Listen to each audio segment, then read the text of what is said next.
به ادامه زندگی ما در کوه ما همراه سیفی صاحب نیز امکانی داریم برای پختن نان، دم کردن چای دیگه. به این زمان ضرورت داریم.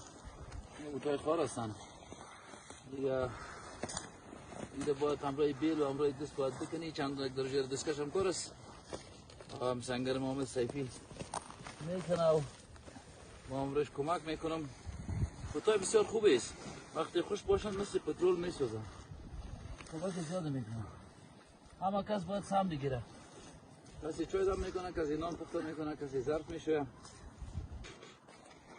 کسی زوم میکنه. ما که استعداد پختن و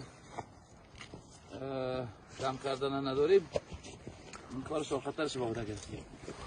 گزارش بعدی